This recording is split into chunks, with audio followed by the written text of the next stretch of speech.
इस वीडियो में हम बात करेंगे methods to determine order of reaction. मतलब कि उन मेथड्स के बारे में पढ़ेंगे जिनकी हेल्प से हम किसी भी रिएक्शन का ऑर्डर निकाल सकते हैं। ठीक है, तो आपके सिलेबस में यहाँ पर 4 मेथड है जिसमें से एक बहुत ही ज़्यादा इंपॉर्टेंट है, लेकिन हम बाकी तीन का भी हल्का हल्का सा आइडिया ले लेंगे एक्चुअल में इस मेथड्स में हम करते गए। तो पहले यहाँ पर आप half life method, half life method, half life method. फिर सेकंड नंबर पे यहाँ पर आता है ग्राफिकल मेथड, ग्राफिकल मेथड।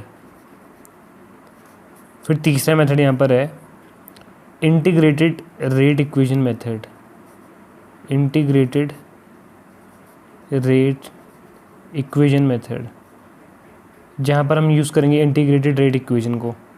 ठीक है, यहाँ पर इंटीग्रेटेड रेट इक्वेशन मेथड। उसके बाद यहाँ पर हम पे चौथा मेथड आता है जो कि बहुत ज़्यादा इम्पॉर्टेंट है, वो होता है initial rate method, initial rate method. ठीक है, तो जो ये लास्ट वाला मेथड है इनिशियल रेट मेथड, इससे लगभग हर साल क्या होता है बोर्ड में कोई ना कोई न्यूमेरिकल आता ज़रूर है। तो हमें इसके न्यूमेरिकल सॉल्व करने, लेकिन इन तीन का भी बेसिक सा आइडिया लेना है यहाँ पर कि एक्चुअल में इस मेथड में होता क्या है। पहले जैसे यहाँ पर है हमारे यहाँ पर हाफ लाइफ मेथड, तो इसमें क्या होता है देखते हैं यहाँ पर। तो पहला यहाँ पर है half life method, half life method. तो इसमें हम एक फॉर्मूला यूज़ करते हैं ऑर्डर निकालने के लिए, जो कि होता है हमारा यहाँ पर T half 1 upon T half 2। ठीक है, इज इक्वल टू यहाँ पर होता है यहाँ पर हमारा A01 अपॉन A02 की पावर 1 माइनस n। ये एक फॉर्मूला होता है जो कि हम यूज़ करते हैं इसमें n निकालने के लिए। n यहाँ पर ऑर्डर ऑफ रिएक्शन है, A0 यहाँ पर इनिशियल कॉन्सेंट्रेशन है और टी हाफ यहाँ पर रिएक्शन का हाफ टाइम है, हाफ लाइफ टाइम है। अब इस क्वेश्चन में इस मेथड में हम करते गए, हमें यहाँ पर दिया रहता है कि कोई रिएक्शन है, ठीक है, उसमें रिएक्टेंट की इनिशियल कॉन्सेंट्रेशन हम मान लेते हैं ना कि पहले यहाँ पर उसमें थी यहाँ पर 4 मोल पर लीटर पर सेकेंड। ठीक है, तो उस टाइम पे रिएक्शन का हाफ लाइफ टाइम था यहाँ पर 2 सेकेंड्स। ठीक है, 2 सेकेंड था। और फिर क्या हो गया हमने यहाँ पर, और जब रिएक्टेंट की इनिशियल कॉन्सेंट्रेशन थी 8 मोल पर लीटर, 8 मोल पर लीटर पर सेकेंड, तो रिएक्शन का जो हाफ लाइफ था यहाँ पर वो मान लेते हैं यहाँ पर हमारा हो गया 4 सेकेंड हो गया। ठीक है, 4 सेकेंड हो गया। ये तो मैं डेटा दे रखा है यहाँ पर कि जब इतनी कॉन्सेंट्रेशन थी, इनिशियली इतनी कॉन्सेंट्रेशन ली हमने रिएक्टेंट की किसी रिएक्शन में, तो टी हाफ इतना आया, रिएक्शन का हाफ लाइफ पीरियड इतना आया। जब इतनी कॉन्सेंट्रेशन ली सेकंड कंडीशन में, तो टी हाफ इतना आया। तो बताओ रिएक्शन का ऑर्डर क्या होगा। तो सारी वैल्यू यहाँ पर हम पुट करेंगे और हमारा निकल जाएगा। ठीक है, इसको करके देख लेते हैं। टी हाफ फर्स्ट कंडीशन में कितना था यहाँ पर हमारा, जब कॉन्सेंट्रेशन 4 मोल पर लीटर थी तो 2 सेकेंड था, तो यहाँ पर होगा 2। सेकेंड कंडीशन में टी हाफ कितना था अपॉन 4, और यहाँ पर हो जाएगा फर्स्ट कंडीशन में इनिशियल कॉन्सेंट्रेशन हमने ली 4, सेकंड कंडीशन में हमने इनिशियल कॉन्सेंट्रेशन ली 8, और यहाँ पर आ गया 1 माइनस n। n यहाँ पर ऑर्डर है, तो यहाँ पर हो जाएगा 1/2, यहाँ पर हो जाएगा 1/2, तो यहाँ पर आ जाएगा 1/2 की पावर 1, और यहाँ पर आ गया 1/2 की पावर 1 माइनस 1। अब जब बेस सेम होता है तो पावर भी क्या होती है, सेम हो जाती है। तो यहाँ पर हो जाएगा 1 minus n is equal to 1, तो यहाँ पर हो गया minus n is equal to 1 minus 1, मतलब कि n इज इक्वल टू 0 है ना। तो यहाँ पर ये आ गया हमारा कि ये 0 ऑर्डर रिएक्शन रही होगी। ठीक है, तो इस तरीके से हम किसी भी रिएक्शन का यहाँ पर रेट पता कर सकते हैं, ये पता कर सकते हैं कि किसी भी रिएक्शन का ऑर्डर क्या होगा, n क्या होगा यहाँ पर। ठीक है, एक और कंडीशन मान लेते हैं, एक और क्वेश्चन ले लेते हैं यहाँ पर और अच्छे से समझने के लिए। एक क्वेश्चन यहाँ पर है कि जब किसी भी एक रिएक्शन थी जहाँ पर ए रिएक्टेंट बी प्रोडक्ट में चेंज हो रहा था, तो पहली कंडीशन में यहाँ पर रिएक्टेंट की कॉन्सेंट्रेशन थी यहाँ पर 6 मोल पर लीटर पर सेकेंड, तो रिएक्शन का टी हाफ था, तो रिएक्शन का टी हाफ यहाँ पर हम पे था 8 सेकेंड, यानी कि 8 सेकेंड में रिएक्शन आधी कंप्लीट हो जा रही थी। फिर जब हमने इनिशियल कॉन्सेंट्रेशन को बढ़ा के 6 मोल से यहाँ पर मान लेते हैं हमने कर दिया 14 मोल पर लीटर पर सेकेंड, तो रिएक्शन का टी हाफ यहाँ पर हम पे था 8 सेकेंड, यानी कि वापस रिएक्शन 8 सेकेंड में कंप्लीट हो रही थी। ठीक है। तो यहाँ पर वैसे तो आप देख के बता सकते हैं यहाँ पर कि यहाँ पर क्या है, कॉन्सेंट्रेशन चेंज करने से भी, रिएक्टेंट की इनिशियल कॉन्सेंट्रेशन चेंज करने से भी टी हाफ में रिएक्शन के हाफ लाइफ टाइम में कोई फ़र्क नहीं पड़ रहा है। तो ये फर्स्ट ऑर्डर रिएक्शन है हमारी यहाँ पर। फिर भी इसको करके देख सकते हैं हम यहाँ पर कि इसको कैसे करेंगे। तो यहाँ पर वैल्यू यहाँ पर पुट कर देंगे। तो टी हाफ फर्स्ट कंडीशन में कितनी थी यहाँ पर 8 अपॉन सेकेंड कंडीशन में कितना था 8 is equal to initial concentration first condition में कितनी थी 6 और सेकेंड कंडीशन में कितना लिया था यहाँ पर 14 की पावर 1 माइनस एन। तो यहाँ पर तो 1 आ गया, 2 3 ज़ा 6 2 7 ज़ा 14। तो यहाँ पर हो गया हमारा यहाँ पर 1 की पावर 1 इज इक्वल टू यहाँ पर हो गया 3/7 की पावर 1 माइनस एन। अब 3/7 को हम सॉल्व करेंगे तो यहाँ पर हमारा आ जाएगा यहाँ पर 0.431, ठीक है, लगभग इतना जाएगा 1 माइनस एन। अब यहाँ पर क्या है, जब बेस सेम होता है तो पावर सेम होती है, तो हम पावर को कंपेयर कर सकते हैं, पर यहाँ पर बेस सेम तो है नहीं। तो अब यहाँ पर कैसे करेंगे, तो हम यहाँ पर 1 है, ठीक है, और किसी की भी पावर 0 मतलब 1 होता है। अगर मैं किसी की पावर 0 कर दूँ, 2 की पावर 0 भी 1 होता है, 3 की पावर 0 भी 1 होता है, x की पावर 0 भी 1, कोई भी चीज़ हो जिसकी पावर अगर 0 है पावर में तो उसकी वैल्यू 1 के इक्वल आती है। तो यहाँ पर 1 की जगह पे मैं लिख सकता हूँ यहाँ पर, अगर मैं लिख दूँ यहाँ पर 0.431 की पावर 0, तो किसी की पावर 0 जैसे मैंने कहा कि 1 होता है, तो यहाँ पर पहले 1 ही तो था, बस मैंने 1 की जगह पे यहाँ पर क्या लिख दिया 0.431, और यहाँ पर हो गया 0.431 की पावर 1 माइनस एन, ठीक है। अब क्योंकि बेस सेम है तो पावर सेम हो जाएगी, तो यहाँ पर हो गया 1 minus n is equal to 0, तो एन उधर चला गया, तो यहाँ पर हमारा एन इज इक्वल टू हो जाएगा 1। मतलब कि ये जो रिएक्शन थी जिसका मुझे डेटा दे रखा था, ये रिएक्शन एक फ़र्स्ट ऑर्डर रिएक्शन थी यहाँ पर। और वैसे भी हमें पता है कि फ़र्स्ट ऑर्डर रिएक्शन के टी हाफ पे कोई फ़र्क नहीं पड़ता रिएक्टेंट की इनिशियल कॉन्सेंट्रेशन का। इनिशियल कॉन्सेंट्रेशन कितनी भी हो, टी हाफ हमेशा सेम आता है।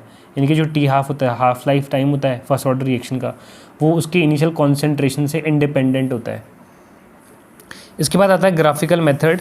अब जैसे कि इसका नाम ही सजेस्ट कर रहा है, ग्राफिकल मेथड में क्या होगा, यहाँ पर कोई ग्राफ बनने वाला है। तो मान लो कि कोई रिएक्शन यहाँ पर ए रिएक्शन जिससे कि पी प्रोडक्ट बन रहा है यहाँ पर, ठीक है। और अब इसके लिए रेट का एक्सप्रेशन क्या हो जाएगा, आर इज इक्वल टू के इंटू कॉन्सेंट्रेशन ऑफ ए, यहाँ पर आ जाएगा एन। एन यहाँ पर क्या है, ऑर्डर है, ठीक है। अब मुझे निकालना है कि फर्स्ट ऑर्डर रिएक्शन है, सेकेंड या थर्ड जो भी है, या जीरो ऑर्डर रिएक्शन है। तो सबसे पहले मैं मान लेता हूँ यहाँ पर कि ये ना एक फर्स्ट ऑर्डर रिएक्शन रही होगी ऐसा, तो एन इज इक्वल टू 1 मान लो। तो यहाँ पर रेट का एक्सप्रेशन क्या हो जाएगा, आर इज इक्वल टू के इंटू कॉन्सेंट्रेशन ऑफ ए की पावर 1। तो अब इस रिलेशन के लिए हम क्या करेंगे, यहाँ पर एक टाइप से 2 वेरिएबल हो गए ऐसा मान लो यहाँ पर, है ना।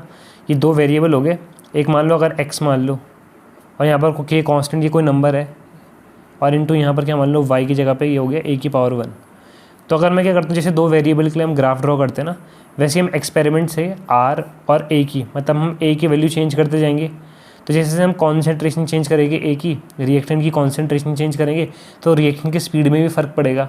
तो इन दोनों की जो वैल्यू मिलेगी एक्सपेरिमेंट से ना, हम ए की अलग अलग वैल्यू चेंज करते जाएंगे, तो उसके लिए हमें आर की क्या क्या वैल्यूज़ मिल रही है, इन दोनों वैल्यूज़ को लेकर हमें ग्राफ बनाते हैं, ठीक है। यहाँ पर तो ये ग्राफ बनाएंगे हम यहाँ पर किस किस को लेकर, यहाँ पर रेट, ठीक है, रिएक्शन की स्पीड, और यहाँ पर हमने एक्स एक्सिस में हमने यहाँ पर ले ली कॉन्सेंट्रेशन ऑफ रिएक्टेंट। तो यहाँ पर हम रिएक्शन की स्पीड और रिएक्टेंट की कॉन्सेंट्रेशन के बीच एक ग्राफ बनाएंगे, यहाँ पर रेट और कॉन्सेंट्रेशन के बीच। वाई एक्सिस में मैंने ले लिया रेट और एक्स एक्सिस में मैंने ले लिया यहाँ पर कॉन्सेंट्रेशन। अब अगर मैंने इस रिलेशन के लिए ग्राफ बनाया और अगर एक स्ट्रेट लाइन मिल गई, तो मतलब कि जो मैंने अजम्पशन लिया था कि फ़र्स्ट ऑर्डर रिएक्शन होगी, मतलब कि ये सही था। लेकिन अगर ये फर्स्ट ऑर्डर रिएक्शन नहीं हुई, ये जो फर्स्ट ऑर्डर रिएक्शन है फर्स्ट ऑर्डर नहीं हुई, तो ये ग्राफ स्ट्रेट नहीं आएगा, ठीक है। तब हम ट्राई करेंगे दूसरे रिलेशन के लिए, तब हम मान लेंगे यहाँ पर इसके लिए कि n की वैल्यू रही होगी, यहाँ पर हम मान लेते हैं n की वैल्यू यहाँ पर मान लेते हैं कि यहाँ पर 2 रही होगी, ठीक है। फिर 2 के लिए हम सेम चीज़ करेंगे, यहाँ पर तो 2 रही होगी, तो यहाँ पर ये रेट का एक्सप्रेशन क्या आ जाएगा, r इज इक्वल टू के इंटू ए की पावर यहाँ पर आ जाएगा 2, ये आ जाएगा, ठीक है। फिर से हम क्या करेंगे, रेट और कॉन्सेंट्रेशन के बीच ग्राफ प्लॉट करेंगे। कैसे करेंगे, ये पूरा एक्सपेरिमेंटल है ना, आपको ये चिंता करने की ज़रूरत नहीं कि कहाँ से वैल्यू मिलेगी वगैरह। ये पूरा क्या होता है, एक्सपेरिमेंटल होता है, पूरा क्या होता है यहाँ पर एक्सपेरिमेंटल। तो ये हो गया रेट, वाई एक्सिस में, एक्स एक्सिस में हो गया कॉन्सेंट्रेशन। तो ये पूरा का पूरा एक्सपेरिमेंटल होता है। यहाँ पर हम क्या करते हैं, कॉन्सेंट्रेशन चेंज करते जाएंगे रिएक्टेंट की, अगर तो स्पीड में भी चेंज आता जाएगा, ठीक है, रिएक्शन की स्पीड भी क्या होगी, चेंज हो जाएगी, है ना। हमें पता है कि रिएक्शन की स्पीड कॉन्सेंट्रेशन पर डिपेंड करती है। अब अगर इन दोनों के बीच हम ग्राफ बनाएंगे इस रिलेशन के लिए, तो अगर स्ट्रेट लाइन आया तो मतलब ये n की वैल्यू ली थी वो सही है, और अगर नहीं आया तो फिर हम ट्राई करेंगे n=3 के लिए, n=0 के लिए, अलग अलग वैल्यूज़ के लिए। तो जिस भी वैल्यू पे ग्राफ स्ट्रेट आ गया, जिस भी वैल्यू पे क्या आ गया, n की जिस वैल्यू पे, जो यहाँ पर ये r और कंसनट्रेशन का के बीच का ग्राफ सही स्ट्रेट लाइन आ गई, तो मतलब कि n की वो वैल्यू सही थी, वरना हम ट्राई करते रहेंगे नेक्स्ट n की और वैल्यूज़ के लिए, ठीक है। इसके बाद आता है इंटीग्रेटेड डिलेट लॉ मेथड, ठीक है। तो इसमें हम यहाँ पर क्या करेंगे कि यहाँ पर एक रिएक्शन दे रखी है ये, ठीक है, और मुझे इसका पता करना है कि इसका ऑर्डर क्या होगा, मुझे इसका ऑर्डर पता करना है। तो हम करेंगे क्या यहाँ पर कि अब हमें यहाँ पर इंटीग्रेटेड रेट इक्वेशन तो आती है, मान लो कि ये रिएक्शन फर्स्ट ऑर्डर है, ऐसा मान लेते हैं। तो फर्स्ट ऑर्डर रिएक्शन के लिए इंटीग्रेटेड रेट इक्वेशन क्या होती है यहाँ पर, k होता है 2.303 अपॉन यहाँ पर k into log initial concentration upon concentration at time t। तो ये क्या होता है यहाँ पर, रेट कांस्टेंट का एक्सप्रेशन होता है, ठीक है। वैसे अगर हम निकालेंगे यहाँ पर फॉर ज़ीरो ऑर्डर रिएक्शन, तो ज़ीरो ऑर्डर रिएक्शन के लिए क्या होता है, A0 माइनस AT अपॉन यहाँ पर क्या होता है 2K होता है, ठीक है, 2 × K ये होता है। तो अब करेंगे क्या यहाँ पर, हमें एग्ज़ाम में होगा क्या कि क्वेश्चन में ना डेटा दिया हुआ रहेगा, तो ये दे देगा आपको यहाँ पर, ये डेटा दे देगा, अलग अलग टाइम पे रिएक्टेंट की कॉन्सेंट्रेशन दे देगा, ठीक है, ये दिया रहेगा क्वेश्चन में।